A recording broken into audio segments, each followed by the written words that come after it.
Estamos aqui, vivendo o dia a dia das nossas cidades. Somos vizinhos, conterrâneos e profissionais de saúde. Uma rede de pessoas que cuida e coopera para levar tranquilidade e qualidade de vida a cada canto do Brasil. O maior sistema cooperativo de médicos do mundo está aqui. Aqui tem gente. Aqui tem vida. Aqui tem Unimed. Olá, querido povo de Deus. Aqui quem fala é o Padre Reginaldo Manzotti. Nós temos um encontro marcado de segunda a sábado, das 10 às 11 da manhã, no programa Experiência de Deus. Espero por vocês. Evangelizar é preciso. TV Todo Dia, 36 anos conectada com você. Cidadania, reflexão e compromisso. Toda quinta-feira às 11 horas da manhã, acompanhe o programa Palavra de Honra, com a apresentação de J. Thanos. Entrevistas voltadas à cidadania, com foco na regionalização da informação. Palavra de Honra, informação, reflexão e compromisso. E tenho dito, Palavra de Honra. TV Todo Dia, cada vez mais conectada com você.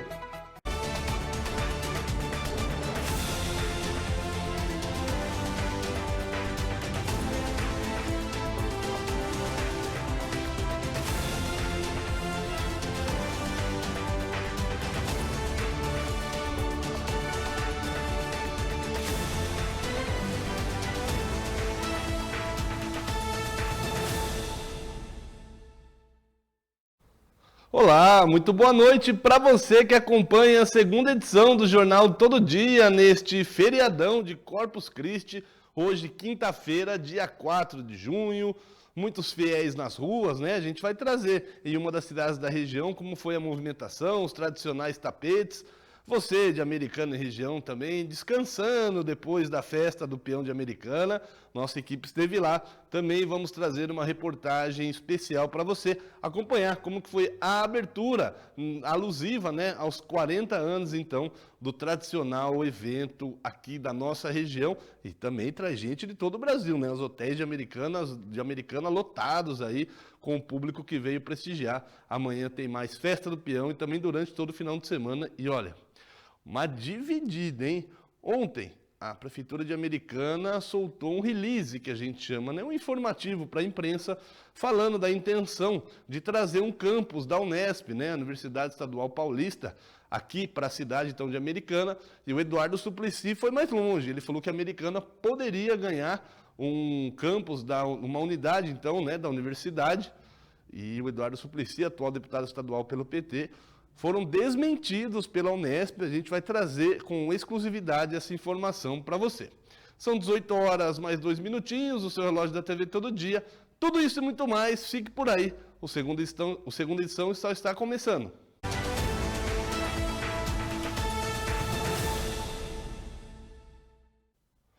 A gente vai direto para a apuração exclusiva da TV Todo Dia sobre os rumores da Unesp aí, que estaria instalando uma unidade americana. Isso foi divulgado e desmentido no mesmo dia pela reitoria, numa nota interna, a qual a gente teve acesso aí para confirmar. A gente pediu hoje mesmo para a universidade mandar uma nota, então, para a gente, para falar, né, como que estava essa situação e todos os desdobramentos desse caso, que não durou nem 24 horas, na reportagem da Natália Tetzner. A Unesp, a Universidade Estadual Paulista Júlio de Mesquita Filho, afirmou com exclusividade à TV Todo Dia que não tem planos para uma expansão em Americana.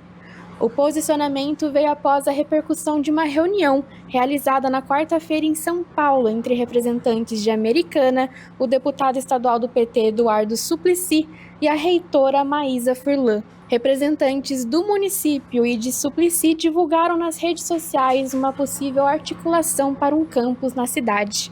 Mas, segundo a instituição, a abertura de novos espaços depende de discussões em outras instâncias, incluindo os colegiados da própria universidade.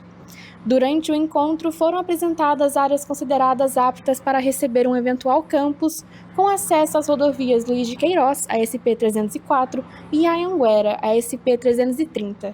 Procurada pela TV Todo Dia, a Prefeitura informou apenas que a reunião demonstrou interesse de Americana em solicitar um campus na cidade.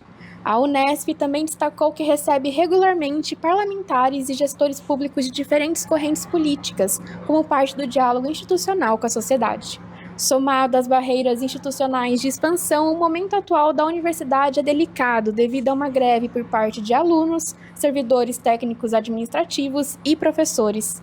Além disso, a reitora Maísa Furlan determinou recentemente a suspensão temporária de concursos públicos para a contratação de novos docentes e funcionários técnico-administrativos, por crise orçamentária e financeira. Natália Tessner para a TV Todo Dia. Nossa, gente, que bola fora, né, do deputado estadual Eduardo Suplicy, até um pouco da Prefeitura de Americana divulgar que tinha intenção de trazer, como a reitoria disse, está em greve, não tem recurso para contratar funcionário, como é que vai construir uma unidade do zero, né? O campus é uma coisa que tem ciência, tecnologia, pesquisa, é um investimento de muito dinheiro, chegando ali, beirando os bilhões de reais, então, né, com essa situação de greve, eu vou traduzir a nota da Unesp para você, que eles foram muito educados. Pessoal, foi mais uma reunião aí, a gente recebeu o pessoal, falamos e ok, não tem plano nenhum. Ficou feio, hein? Principalmente para o deputado estadual, Eduardo Suplicy, que tem um trabalho feito aí na política, né? Já foi senador, enfim, mas bola fora, hein? Ficou feio demais. 18 horas mais 5 minutinhos no seu relógio da TV Todo Dia, falando em greve, a Unicamp também está na mesma situação, as universidades paulistas aí, então os alunos e alguns servidores parando as atividades no ano eleitoral. Quem tem as informações é o Guilherme Pierangeli. A reitoria da Unicamp se manifestou nesta quarta-feira sobre a greve dos estudantes e anunciou uma série de medidas voltadas à permanência estudantil e pediu a retomada das atividades acadêmicas após semanas de negociações com representantes do movimento estudantil. Segundo a universidade, os encaminhamentos foram definidos a partir de discussões sobre temas como moradia estudantil, bolsas, transporte, acessibilidade, apoio psicossocial e programas de inclusão. A administração afirma que essas medidas atendem parte das reivindicações apresentadas pelos estudantes e avalia que já existem condições para a retomada das atividades. Entre os principais anúncios está a ampliação dos investimentos em moradia estudantil nos campi de Campinas e de Limeira. A reitoria também informou que será criado um grupo de trabalho para discutir alternativas de moradia para estudantes da unidade de Limeira, que é uma das principais demandas, desse movimento grevista. Outro ponto destacado é o aperfeiçoamento das discussões relacionadas às bolsas e aos auxílios de permanência. A universidade anunciou ainda medidas para buscar melhorar a mobilidade entre os campi, além de investimentos em infraestrutura, acessibilidade e espaços de convivência estudantil. Na área da inclusão, a administração informou que pretende ampliar as equipes de apoio psicossocial e fortalecer estruturas de acolhimento e enfrentamento a vários tipos de violência. Também serão criados mecanismos de acompanhamento das políticas de diversidade, acessibilidade e permanência estudantil. A reitoria informou ainda que pretende criar grupos de trabalho para discutir melhorias em programas que são voltados aos estudantes e ampliar a participação da comunidade acadêmica nas decisões. No comunicado, a universidade afirmou que está acompanhando os impactos dessa paralisação sobre os estudantes, professores e também servidores, além dos projetos institucionais. Segundo a administração da universidade, os compromissos foram elaborados com base em análises acadêmicas, administrativas e orçamentárias para garantir a viabilidade dessas medidas. A reitoria encerra esse documento reafirmando que tem compromisso com o diálogo e defendendo a retomada das atividades acadêmicas. O DCE, que representa os estudantes, diz que ao menos 65 cursos aderiram a essa greve que já dura quase um mês. Guilherme Pierangeli, para a TV Todo Dia. Que situação, então. São várias universidades, né, vários campi, que é, para você que não sabe, o plural de campus é campi. Então, todo o estado de São Paulo, em Araraquara, tem vídeo nas redes sociais de políticos locais arrumando confusão com os estudantes em greve. Na Unicamp a gente já viu. Vamos ver os desdobramentos e quando acaba essa greve para normalização das atividades, então, em todas essas unidades no estado de São Paulo. Feriadão, estamos ao vivo, quer ver? Agora são 18 horas mais 9 minutinhos no seu relógio da TV Todo Dia.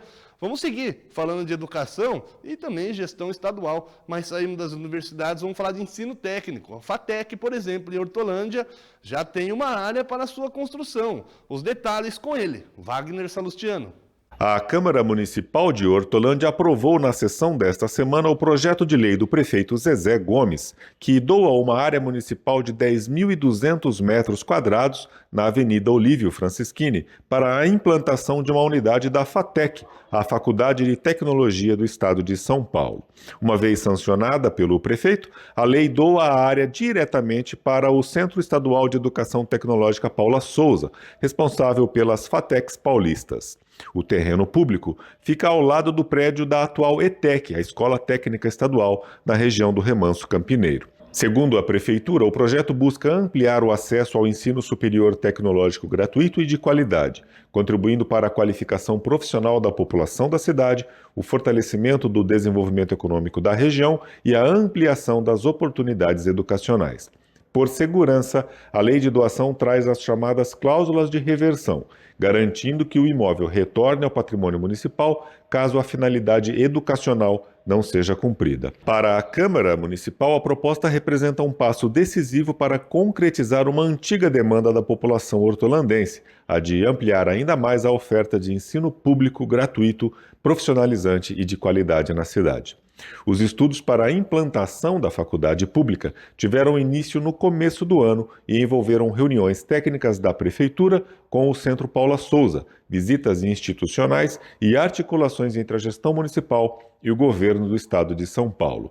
O tema também havia sido tratado em uma reunião em março na própria Câmara Municipal, com a participação de integrantes do Executivo, do Legislativo, da Paula Souza e alunos da ETEC de Hortolândia, interessados em darem continuidade aos seus estudos em uma faculdade pública gratuita.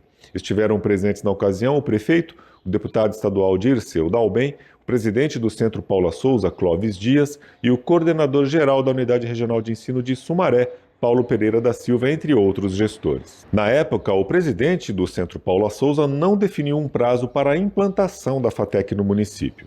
Desde a época do anúncio das tratativas com o Estado, o prefeito Zezé Gomes vinha destacando a importância da viabilização de uma faculdade de tecnologia para os jovens da cidade. De Hortolândia, Wagner Salustiano para a TV Todo Dia.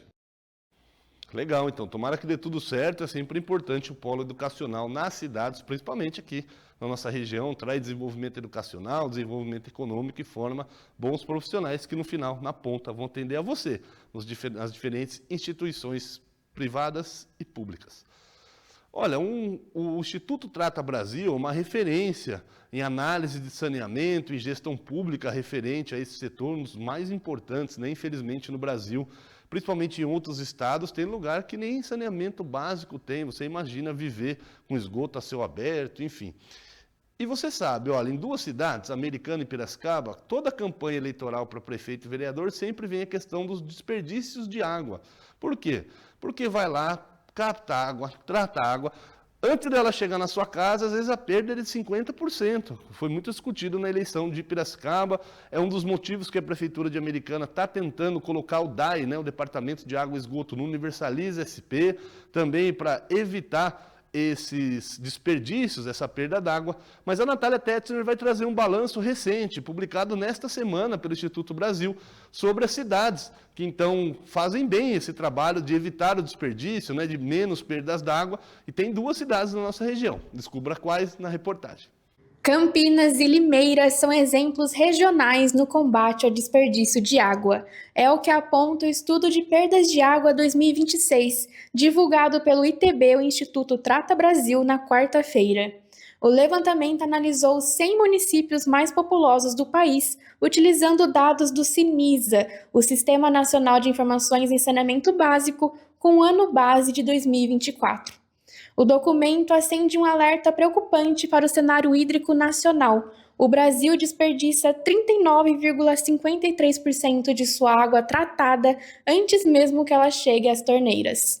Na região de cobertura da TV Todo Dia, Campinas e Limeira são destaques por operarem dentro do padrão de excelência estabelecido pela regulação do setor. Em relação ao território nacional, o estado de São Paulo apresenta indicadores melhores do que a média. As perdas na distribuição paulista fecharam 2024 em 32,15%, com perdas por ligação de 280,34 litros por dia. Ainda assim, o estado segue acima da meta fixada pela Portaria 788 de 2024 do Ministério das Cidades, que exige a redução para 25% em distribuição e 216 litros por ligação ao dia até 2033. Limeira é a quinta melhor marca do Brasil em perdas na distribuição, registrando apenas 16,58% de desperdício, enquanto Campinas vem logo em seguida, na sexta colocação nacional, perdendo apenas 17,46% da água no caminho até o consumidor. Por outro lado, Piracicaba registrou 38,10% de perdas na distribuição e 350,91 litros perdidos por ligação diariamente. Os números piracicabanos estão colados na média brasileira, indicando a necessidade de investimentos estruturais em troca de tubulações, combate a fraudes e controle de pressão. A ineficiência no saneamento tem um preço alto para o Brasil. Segundo o estudo, os vazamentos e as chamadas perdas físicas totalizaram 4,4 bilhões de metros cúbicos em 2024.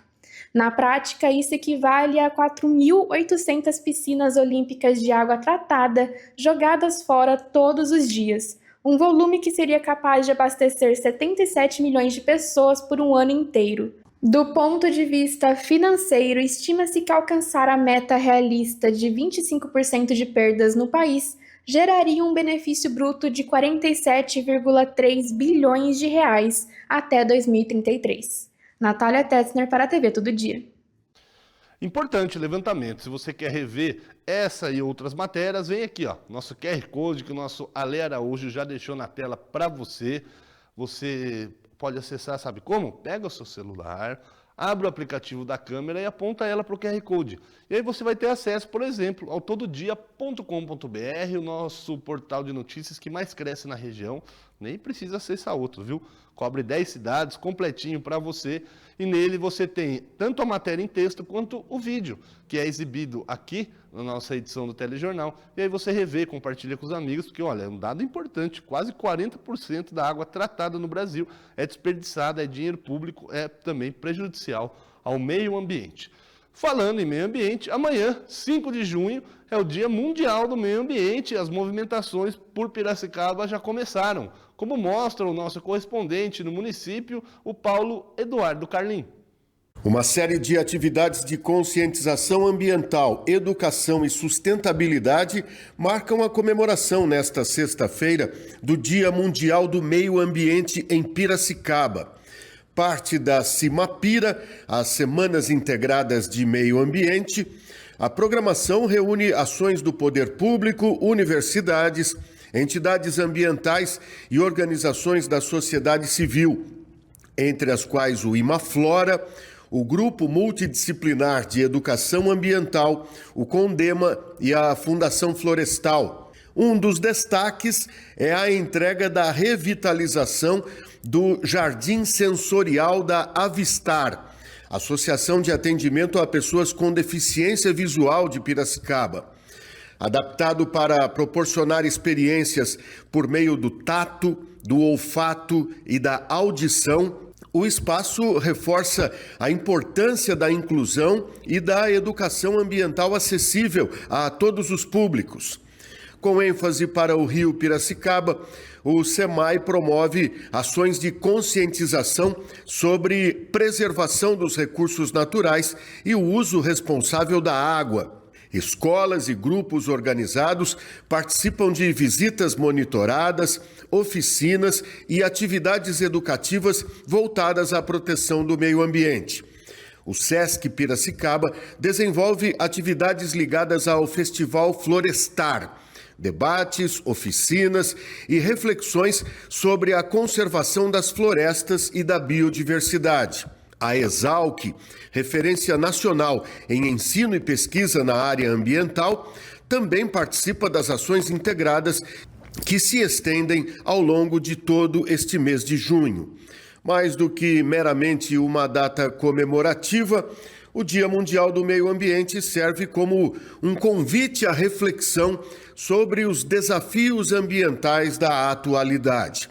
Em tempos marcados por mudanças climáticas, pela necessidade de preservação dos recursos hídricos e pela proteção da biodiversidade, as atividades realizadas em Piracicaba buscam aproximar a população dessas discussões e estimular atitudes que contribuam para um futuro mais sustentável. Paulo Eduardo Carlim para a TV Todo Dia. Lembrando, né, o Dia Mundial mesmo do Meio Ambiente, então que bom que tem essas ações na cidade de Piracicaba e com certeza na sua cidade, na região, vão ter também atividades, a gente vai trazer por aqui, tá bom? 18 horas mais 20 minutinhos e olha, o debate ambiental sempre também tem por outro lado o desenvolvimento econômico através das indústrias, né? Em meio ao debate sobre um possível novo tarifaço, isso mesmo, tarifas impostas pelos Estados Unidos ao Brasil, já aconteceu no ano passado, impactou a região, parece que arrefeceu, tiraram, né, as taxas e agora pode voltar. Então, pensando nisso, o Guilherme Perange ele fez um balanço de como que está a questão da indústria, principalmente da exportação aqui na RMC. As exportações da regional do Ciesp Campinas cresceram 10,5% em abril deste ano e ultrapassaram os 330 milhões de dólares. Apesar do avanço nas vendas externas, a indústria da RMC mantém preocupação com juros altos, reforma tributária e a falta de mão de obra qualificada. Abril foi um mês muito bom para as exportações dessa regional nossa aqui, que foram 330 milhões de dólares. Para se ter uma ideia, ela subiu 10,5% sobre abril do ano passado. Então, tivemos um respiro maior aqui na regional. Enquanto que as importações foram de 1,2 bilhões de dólares, que subiu um pouquinho também, 6,37% sobre abril do ano passado. Campinas liderou as exportações da regional em abril, seguida por Paulínia e Sumaré. Já nas importações, Paulínia ficou na primeira posição, impulsionada pelo polo petroquímico e energético da cidade. Os Estados Unidos seguem sendo o principal destino dos produtos exportados pela região, enquanto a China lidera entre os países de origem das importações. Os Estados Unidos está em primeiro, continua em primeiro lugar, com 18% desse quadrimestre do que nós exportamos para os países nossos parceiros. A Argentina vem em segundo, se mantendo em segundo com 2%, e o México tomou o lugar aí da Índia, né, dos outros meses passados, com 5,6%. A pesquisa industrial divulgada pelo Ciesp mostra que 92% das empresas da RMC afirmaram que o volume de produção permaneceu estável no mês de maio na comparação com abril. Nenhuma indústria apontou crescimento no período. O levantamento ainda mostra queda no faturamento para 38% das empresas e redução da lucratividade em parte do setor industrial. A gente está numa curva descendente aí e a gente está sentindo que é um momento preocupante, né? A gente está vivendo um momento de altíssimo gasto público, juros muito altos, falta de mão de obra, indefinição, né, o problema que já vai na nossa pergunta volante, né, que é a questão, né, da reforma tributária, dos juros e da mão de obra. Problema que a gente está vendo no dia a dia, não só a queda das vendas, a queda da produção, a queda de lucro, né, o aumento, né, a manutenção dos juros altos, isso está influenciando no dia a dia demais as empresas. E a gente sabe também que as empresas ainda não estão demitindo porque a mão de obra é muito importante manter, porque se você perder um posto, você não consegue repor com muita dificuldade a reposição de mão de obra especializada. Na chamada pergunta volante da pesquisa, o CIESP questionou os empresários aqui da região sobre qual é o principal gargalo enfrentado por eles na indústria da RMC. 23% desses empresários responderam que os juros elevados e o custo do capital compõem o principal problema enfrentado atualmente. Já as incertezas relacionadas à reforma tributária e o apagão de mão de obra qualificada apareceram na primeira colocação, empatados com 31%. Porque isso está no dia a dia da empresa, né? Você está lá, mão de obra, você tem um pedido, você não está conseguindo atender, você tem uma máquina parada, você tem uma demanda e você precisa contratar e você não tem. Nós temos um conselheiro que eu encontrei com ele recentemente, ele falou assim: Zé, estou no torno. Ele é um empresário, tem uma empresa metalúrgica, ele fez Senai, virou empresário, né, e voltou para o torno, viu? Ele está no torno porque não consegue funcionário para trabalhar, né? Então, a mão de obra qualificada é um problema grave. Não há estímulo para que as pessoas possam trabalhar na indústria, não só na indústria, mas também em diversas outras atividades produtivas. Então, é um apagão geral que acho que a gente está tendo da mão de obra. Eu acho que isso é um problema muito grave e que precisa ser tratado, né, não só pelo governo, mas por toda a sociedade de uma maneira mais séria. E ela não está sendo levada a sério para isso. A pesquisa também aponta que 55% dos empresários consideram fundamental ampliar a oferta de crédito e reduzir os juros para estimular o crescimento industrial da região. O CIESP Campinas abrange uma área que inclui 10 das 20 cidades da RMC, entre elas Campinas, Paulínia, Hortolândia e Sumaré. Ao todo, 19 municípios fazem parte da regional. De Campinas, Guilherme Perangeli, para a TV Todo Dia.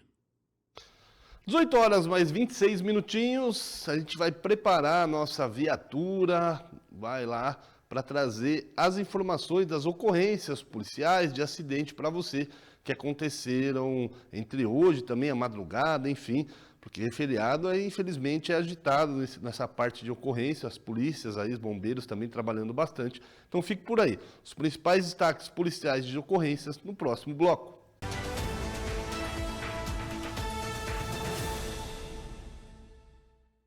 Quando você pensa em internet fibra, só existe um nome: TecPlus Telecom. Internet de alta velocidade, Wi-Fi grátis, canais de TV, streaming, câmeras de segurança por assinatura e Wi-Fi com tecnologia Rede Mesh. Sua casa, empresa ou condomínio conectado. Tudo isso com preço fixo que cabe no seu bolso. Líder, confiável e o mais bem avaliado da cidade. TecPlus Telecom, a internet que conecta você ao que importa. Quer o melhor? Chama no WhatsApp 19 99708 5488 ou acesse tecplustelecom.com.br. TecPlus tem bom atendimento. TecPlus conectando você ao mundo. Cidadania, reflexão e compromisso. Toda quinta-feira às 11 horas da manhã, acompanhe o programa Palavra de Honra, com a apresentação de J. Thanos. Entrevistas voltadas à cidadania, com foco na regionalização da informação. Palavra de Honra, informação, reflexão e compromisso. E tenho dito, Palavra de Honra. TV Todo Dia, cada vez mais conectada com você. Olá, querido povo de Deus, aqui quem fala é o Padre Reginaldo Manzotti. Nós temos um encontro marcado, de segunda a sábado, das 10 às 11 da manhã, no programa Experiência de Deus. Espero por vocês. Evangelizar é preciso.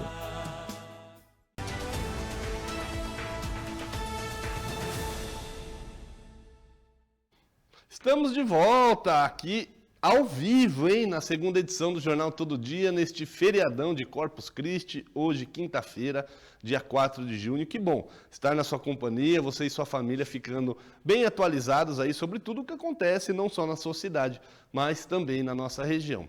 Olha, na semana passada a gente trouxe 2 mortes na rodovia que liga Piracicaba a Saltinho, a Cornélio Pires, SP-127, e foram 2 acidentes assim. Num dia, um caminhão tombou e um passageiro acabou morrendo. No outro dia, um idoso foi atropelado, também morreu. E hoje, infelizmente, um cavalo acabou aí se chocando, né? Um caminhão atropelou ele, ele não resistiu aos ferimentos, morreu.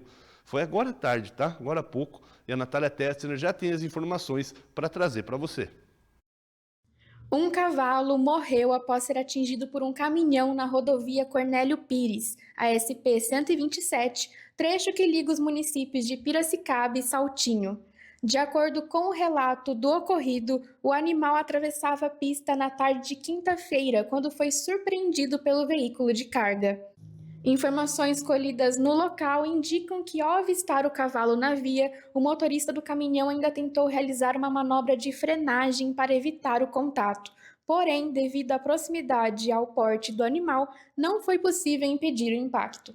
A força da batida foi intensa, causando ferimentos severos ao cavalo, que não resistiu e morreu antes da chegada do socorro. O condutor do caminhão sofreu ferimentos leves e buscou atendimento médico por meios próprios em uma unidade de saúde localizada na cidade de Saltinho.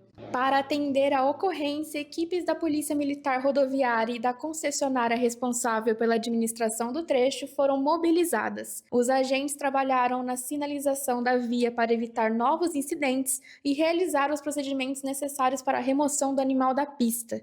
As circunstâncias exatas que levaram à presença do cavalo na rodovia ainda serão devidamente apuradas pelas autoridades competentes. Natália Tessner para a TV Todo Dia. Nossa, que dó desse cavalinho, né? A gente faz essa imagem borrada exatamente porque é muito chocante, mas na edição aqui não tem jeito, a gente recebe a imagem bruta. É muito triste, né? Que as autoridades, então, tomem providências, né? Os proprietários também cerquem suas áreas rurais ali, que na estrada que liga Piracicaba a Saltinho, que se você não conhece, é bem rural mesmo ali. O Saltinho é quase um bairro de Piracicaba, né? Mas tem que ter alguma coisa, porque senão esse cavalo foge, o cavalo não tem noção de nada, né? Você viu que pancada, além da morte do cavalo, né? Que é mais grave, mas destruiu ali a parte frontal do caminhão. Em Campinas também teve acidente fatal também, infelizmente, hein? Quem traz as informações é o nosso correspondente por lá, Guilherme Pirangeli. Um pedestre morreu após ser atropelado nesta quarta-feira na rodovia Governador Adhemar de Barros, a Campinas-Mogi, SP-340 em Campinas. Esse acidente foi na altura do quilômetro 120 da rodovia, no sentido norte.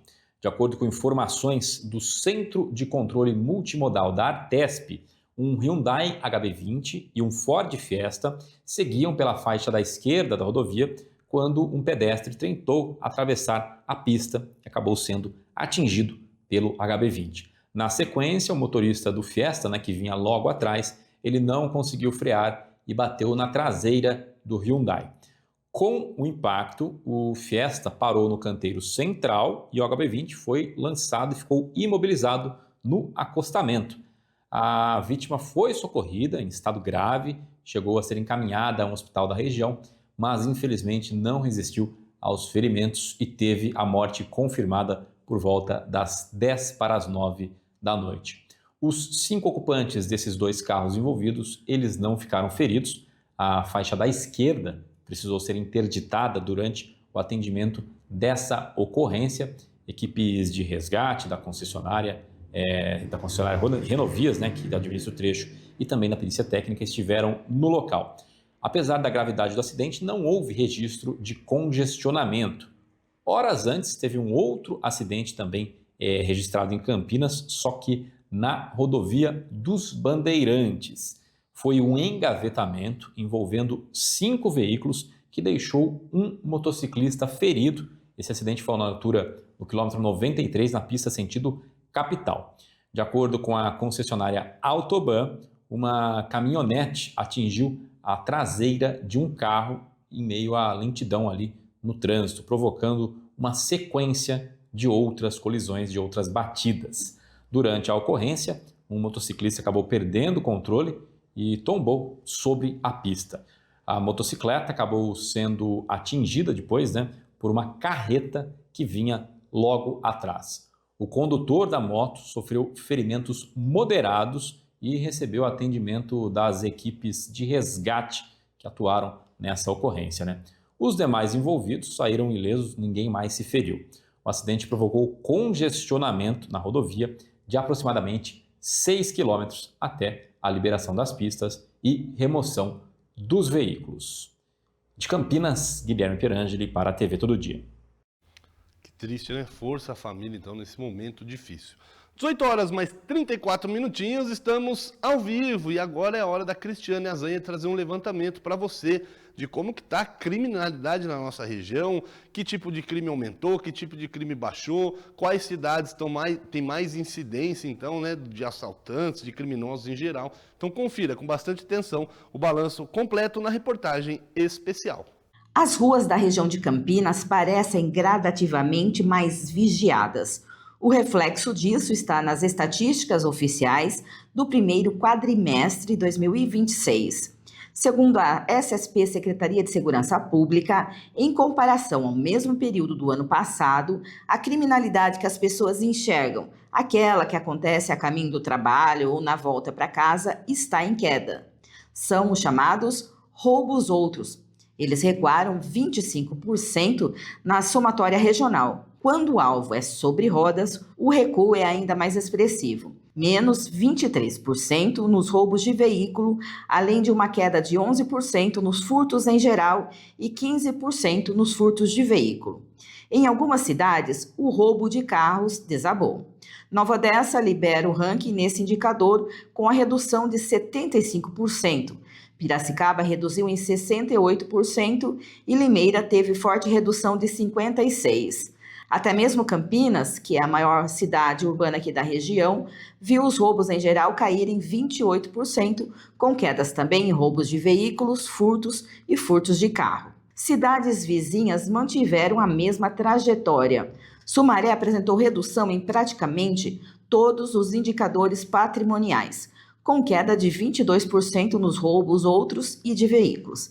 E em Santa Bárbara do Oeste, os roubos outros caíram 34%, enquanto os furtos outros e de veículos recuaram 20%. Para o especialista, coronel da Polícia Militar Ronaldo Pontes Furtado, a união das ações das forças de segurança contribuem para a queda desses indicadores. E a gente percebe que houve realmente um decréscimo, um percentual considerado nesse tipo de furto, nesse tipo de delito, né? Furto e roubo. Obviamente isso se deve a várias operações desencadeadas pela Polícia Militar em conjunto com a Polícia Civil e usando de algumas ferramentas aí que são as ferramentas de inteligência para levantamento de incidência, característica do tipo da ação, característica dos elementos, veículos utilizados. Hoje em dia muito se usa moto, existem motos com capacidade de cilindrada que propicia fuga rápida. Geralmente é utilizado vias de trânsito rápido de fuga, porque o veículo precisa ser retirado com uma certa urgência do local, mas tudo isso analisado pelas ferramentas de inteligência hoje, é fácil de se apurar, não com tanta agilidade, mas é fácil de se apurar os corredores utilizados para a fuga de veículos que foram tomados de furto e roubo. A Polícia Militar e a Polícia Civil, obviamente, integradas, vêm agindo de uma forma bastante coercitiva. Isso reflete o estado inteiro. Em algumas regiões do estado, como a nossa, a região metropolitana de Campinas, atinge aí vários municípios do entorno, circunvizinhos, até porque são tomados hoje por uma via de acesso muito rápido na conurbação municipal. Hoje, muito rápido, se chega a Americana, Piracicaba, São Pedro, Água de São Pedro, nessa vertente norte do estado. Você pegar aqui para a região das águas, né? Também existe uma conurbação em virtude de vias rápidas de trânsito, de rodovias hoje muito bem pavimentadas, iluminadas, patrulhadas. Hoje é óbvio que as câmeras é uma ferramenta imprescindível no tratamento da inteligência policial, né? Houve-se, sim, grande investimento nessas ferramentas e acabam sendo deflagradas operações em cima dessas possibilidades de bloqueio, né? O coronel explicou ainda que os tipos de crimes mudam de acordo com as ações das forças de segurança. O que tem que se entender, gente, é que assim, o crime ele é mutante e ele migra de acordo com a pressão que você exerce sobre aquela atividade. Quando você combate, por exemplo, o crime em rodovias, que são aqueles voltados para as cargas, voltado para as escoltas de valores, o crime migra. Ele sai da rodovia e vai para o urbano, sai da parte extensa, né, de malha viária e vai para o urbano, entra na cidade. Quando você aperta a cidade, eles vão para as vias. Na cidade é a mesma coisa. Quando você aperta o crime numa incidência que salta aos olhos, isso aí é só os números que indicam, né? Porque o homicídio ele é uma imprevisibilidade, às vezes ele é uma consequência de um roubo, aí se torna latrocínio, né? Roubo seguido de morte. Então, essa situação só aparece, obviamente, pelos números, né? O combate a residências, né? Furto e roubo de residência, de veículos, como estávamos falando. E existem outras, né? Outras variantes de crime. Mas a eficiência da polícia nas ruas e o cerco tecnológico das muralhas digitais esbarram em uma fronteira intransponível: as paredes de uma residência. É atrás das portas fechadas que a realidade regional muda de cor e o azul da queda criminal se transforma em vermelho do perigo. O balanço da SSP revela um contraste incômodo. Se o patrimônio está mais protegido, a dignidade humana sofre um duro golpe. Os crimes sexuais avançaram na região. Os casos de estupro subiram 39%. Mas o dado mais doloroso se esconde na infância e na adolescência. O estupro de vulneráveis cresceu 23%. Em apenas 4 meses, foram 211 ocorrências relatadas. A estatística que choca no papel vira rotina de investigação exatamente aqui, atrás das portas da DDM, Delegacia de Defesa da Mulher. O primeiro quadrimestre de 2026 deixa um recado muito claro: o perfil da violência mudou. O desafio atual das forças de segurança não está apenas em rastrear um carro roubado ou prender um assaltante em flagrante nas avenidas. Está em criar mecanismos e redes de proteção capazes de romper o silêncio dos lares, agindo antes que a vulnerabilidade vire um boletim de ocorrência por crime sexual. A gente tem que analisar a estrutura que a gente vive atualmente. Então, assim, de fato, os registros têm aumentado e, na mesma proporção também, o combate ao crime sexual. Nós vivemos hoje uma época de crimes digitais e hoje também, com a divulgação, as mulheres suportam muito menos e têm muito maiores meios de comunicação. Delegacia eletrônica, delegacia 24 horas, DDM em quase todas as cidades. Então, assim, aumenta-se os registros e por isso também as estatísticas aumentam e o combate vai na mesma direção. A maioria que a gente registra atualmente ainda é contra jovens, contra crianças e adolescentes. Nós temos em torno de 70% crimes de violência sexual cometidos dentro da residência por conhecidos, por familiares ou por pessoas muito próximas. Então, esse é o perfil da maior estatística que a gente tem de crimes sexuais registrados hoje em dia. E nessa questão também fica difícil a polícia prevenir, né? Porque muitas vezes está dentro de casa, não tem como a polícia entrar na casa da vítima, não é isso? Exatamente, e a gente ainda tem um problema que muitas vezes a família quer esconder, muitas vezes o ente querido quer proteger também o outro ente querido. Então, na cabeça dele, muitas vezes, apenas afastando a criança ou o adolescente, já vai cessar a violência, o que nem sempre ocorre.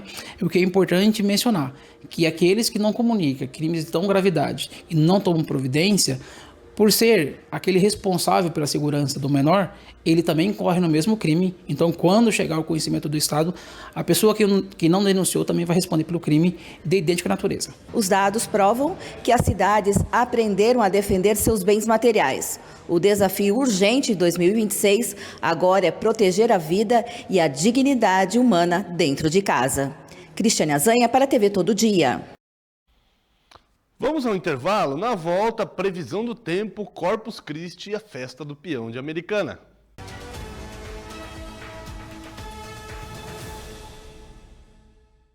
Olá, querido povo de Deus, aqui quem fala é o Padre Reginaldo Manzotti. Nós temos um encontro marcado De segunda a sábado, das 10 às 11 da manhã, no programa Experiência de Deus. Espero por vocês. Evangelizar é preciso. Cidadania, reflexão e compromisso. Toda quinta-feira às 11 horas da manhã, acompanhe o programa Palavra de Honra, com a apresentação de J. Thanos. Entrevistas voltadas à cidadania, com foco na regionalização da informação. Palavra de Honra, informação, reflexão e compromisso. E tenho dito, Palavra de Honra. TV Todo Dia, cada vez mais conectada com você. Quando você pensa em internet fibra, só existe um nome: TecPlus Telecom. Internet de alta velocidade, Wi-Fi grátis, canais de TV, streaming, câmeras de segurança por assinatura e Wi-Fi com tecnologia Rede Mesh. Sua casa, empresa ou condomínio conectado. Tudo isso com preço fixo que cabe no seu bolso. Líder, confiável e o mais bem avaliado da cidade. TecPlus Telecom, a internet que conecta você ao que importa. Quer o melhor? Chama no WhatsApp 19 99708 5488 ou acesse tecplustelecom.com.br. TecPlus tem bom atendimento. TecPlus, conectando você ao mundo.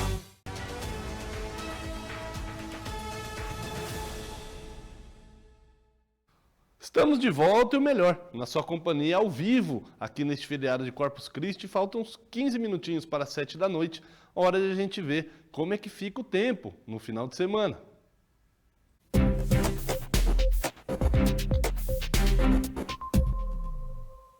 Olá para você que acompanha a TV Todo Dia. Vamos dar uma olhada como fica o tempo na nossa região para essa sexta-feira. O dia deve começar com aquele friozinho caprichado, mas o sol promete aparecer ao longo do dia para mudar esse cenário. Em Americana, Santa Bárbara do Oeste e Nova Odessa, as temperaturas são as mesmas, mínima de 13 graus e a máxima de 23. Já em Sumaré, a temperatura fica a mesma coisa também, a mínima de 13 graus e a máxima de 23. Para quem está em Hortolândia, os termômetros variam igualmente, mínima de 13 e máxima de 23. Agora, se você está em Campinas, o frio se faz mais presente. A máxima por lá é mais baixa do que as cidades vizinhas, não passando dos 22 graus, com mínima de 13. E a sensação térmica fica na casa dos 16 graus. Paulínia segue o ritmo da rodada, registrando a mínima de 13 graus, máxima de 23. Passando para Limeira, a cidade registra uma das menores temperaturas da região, uma mínima caindo para os 12 graus. Depois, o sol ajuda a subir a temperatura, que alcança os 23 graus à tarde. E olha só, Piracicaba fecha nossa previsão registrando a menor mínima da rodada. Os termômetros batem os 12 graus nas primeiras horas da madrugada e da manhã. Em compensação, a tarde promete ser mais quente que todas as áreas de cobertura, atingindo a máxima de 24 graus. Legal, obrigado, Nicole. É hora de a gente ver como que foi a celebração de Corpus Christi na cidade de Cosmópolis.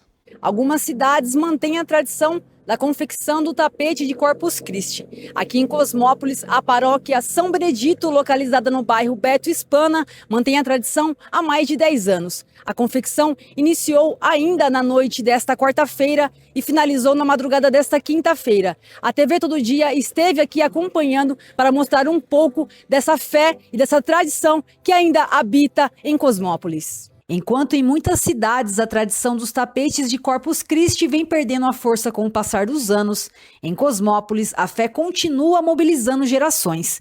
Na paróquia São Benedito, no bairro Beto Hispana, os voluntários passaram a noite de quarta-feira confeccionando o tradicional tapete que recebe a procissão do Santíssimo Sacramento. O trabalho começou ainda durante a noite e seguiu pela madrugada. Ao longo de aproximadamente 400 metros, pastorais, movimentos e fiéis transformaram serragem colorida, pó de café, cascas de ovos e materiais recicláveis em verdadeiras obras de artes carregadas de simbolismo religioso. Então, o Corpus Christi ele tem esse caráter, né? Essa lembrança principalmente da ceia do Senhor na quinta-feira santa, quando Jesus reúne os seus discípulos, ali partilha a vida com eles, ali também lava os seus pés, simbolizando para nós que a Eucaristia ela é serviço, ela é doação ao próximo. Então, essa lembrança de hoje, ela se reveste, na verdade, se coloca a partir de uma alegria muito grande de poder contar com esse Cristo no nosso meio, em todos os momentos, na nossa caminhada. Neste ano, além da celebração eucarística, os desenhos também homenageiam os 50 anos da Diocese de Limeira. Cada espaço do tapete retrata momentos importantes da história da Diocese e da própria comunidade católica local. Cada pastoral fica responsável por um espaço. E esse ano é um ano especial porque a gente está celebrando o Jubileu de Ouro da nossa Diocese de Limeira, a qual nossa paróquia faz parte.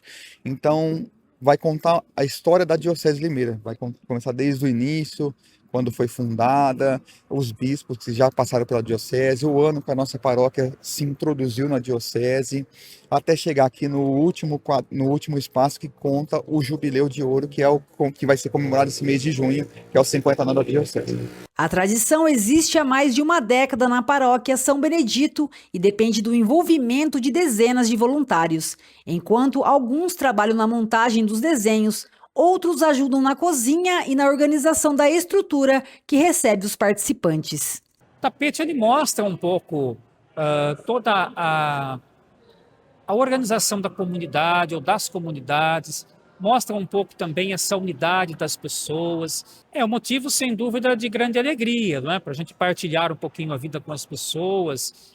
Porque, na verdade, o Corpus Christi, e ontem mesmo que você comentou hoje, ele reflete um pouco o que é a comunidade, o jeito de ser das pessoas, o acolhimento, não é? O carinho.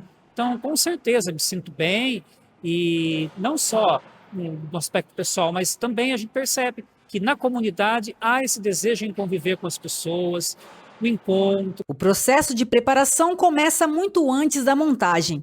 A serragem precisa ser tingida, os desenhos são planejados e ampliados e somente depois as equipes iniciam a confecção nas ruas ao redor da igreja. O trabalho começa antes, com o tingimento do pó de serra, é uma serragem, pó de serra de madeira. Ele é tingido com várias cores, usa-se pó de café usado, casca de ovo, tampinha de garrafa e desenhos. Aí a gente elabora os desenhos, imprime num tamanho grande, ideal, e aí a gente vai moldando em cima do desenho, em cima da moldura do desenho, a gente vai formando o tapete. Quando termina hoje a confecção do tapete, ninguém mais pode pisar no tapete, porque amanhã, na hora da missa, na hora da procissão, é Cristo que vai passar no tapete. Somente o padre e o diácono, que no caso da nossa paróquia tem o diácono, só o padre e o diácono que passam em cima do tapete. Além da expressão artística, o tapete representa um dos momentos mais aguardados do calendário católico.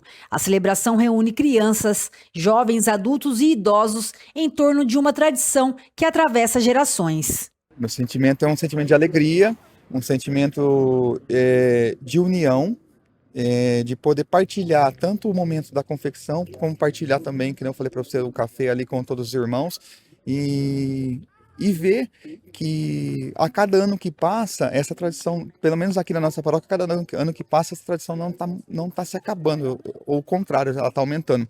Hoje mesmo tem gente de outras paróquias que estão aqui ajudando, crianças porque gostam. Então é assim, para mim é um sentimento de muita alegria. Após a missa e a procissão de Corpus Christi, o tapete é desmontado pelos próprios voluntários que participaram da montagem. Mais do que uma manifestação de fé, a tradição mantida pela paróquia São Benedito reforça o espírito de comunidade e preserva uma das celebrações mais simbólicas da Igreja Católica em Cosmópolis.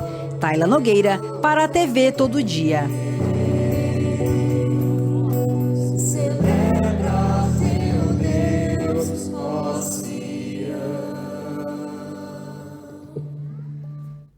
Muito bacana. Falando em tradição, vamos ver como foi a abertura da edição deste ano da Festa do Peão de Americana. Quem esteve por lá? Nosso Diego Rodrigues. Para o outro, cheio de preocupação. Como é que foi esses dias todos? Este ano, a gente veio prestigiar essa festa e além dos cantores também. E Saura está aqui novamente. Qual cantor que vai tocar aqui hoje que você mais gosta? Os três, mas eu gosto muito do Canta Virosmar.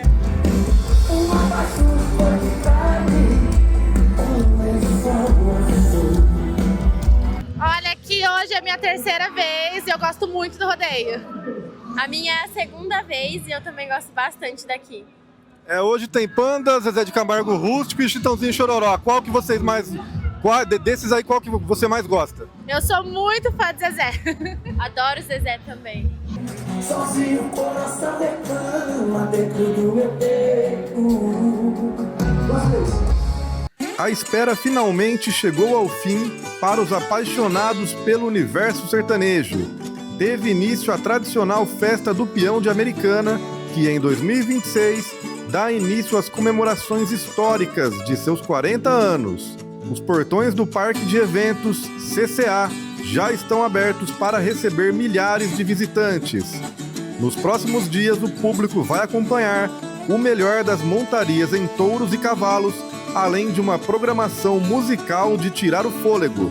Na noite de estreia, o romantismo tomou conta da arena, com shows de Panda, Zezé de Camargo Rústico e da icônica dupla Chitãozinho e Chororó. Meus pensamentos tomam formas de viagem, vou pra onde Deus quiser. Nossa equipe de reportagem acompanhou do palco a cerimônia de abertura e conversou com o idealizador da festa e presidente do Clube dos Cavaleiros de Americana, Beto Lar.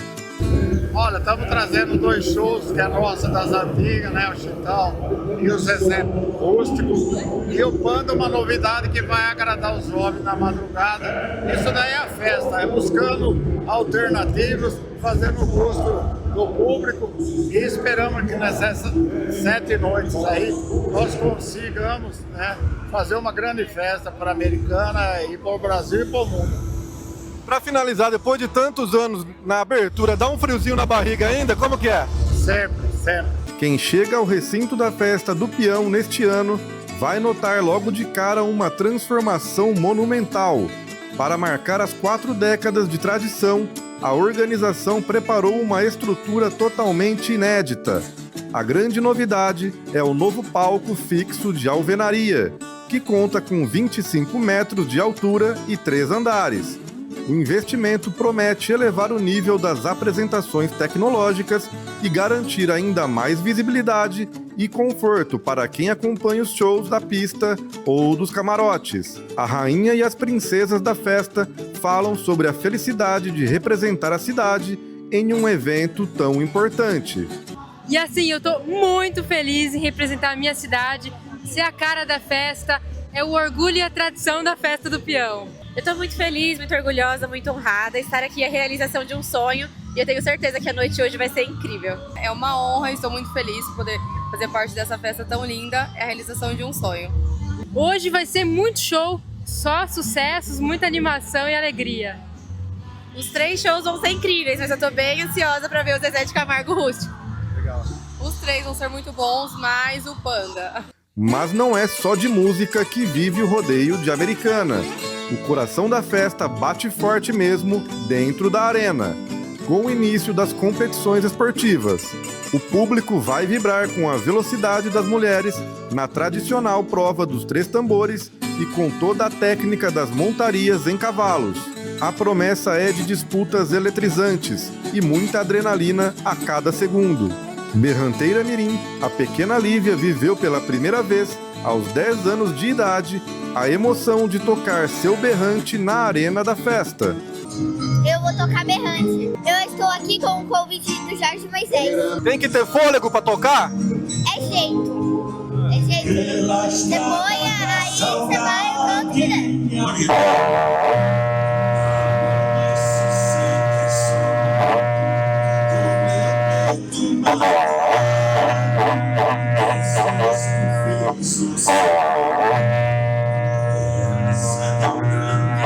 A Lívia, assim, ela, por a gente morar numa chácara, ela sempre foi apegada com muitos animais, né?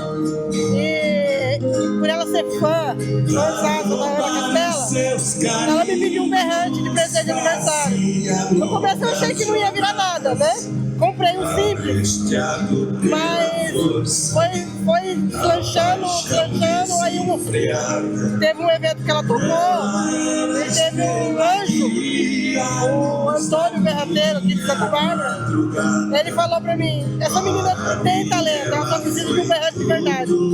Aí ele trouxe o berrante pra ela, e aonde ela veio parar? Tá aqui na festa de Americana. A maratona de shows em Americana está apenas começando. Na sexta-feira tem Zé Neto e Cristiano e Simone Mendes. E no sábado, o embaixador Gustavo Lima comanda a arena ao lado de João Bosco e Vinícius. O domingo traz a mistura do pagode de Menos é Mais com a dupla icônica sertaneja Mato Grosso e Matias. No segundo fim de semana, Henrique Juliano, Gustavo Mioto, Luan Santana e Bruno Imarrone garantem a festa. Para fechar com chave de ouro, a boiadeira Ana Castela encerra o evento no domingo, dia 14. Diego Rodrigues, para a TV Todo Dia. Diegão ficou até o final lá, dei até folga para ele descansar. Amanhã ele tá de volta. Não tenho tempo para mais nada. Uma boa noite para você. Amanhã o Jornal Todo Dia volta ao vivo às 7h30 da manhã com João Victor Viana. Até lá!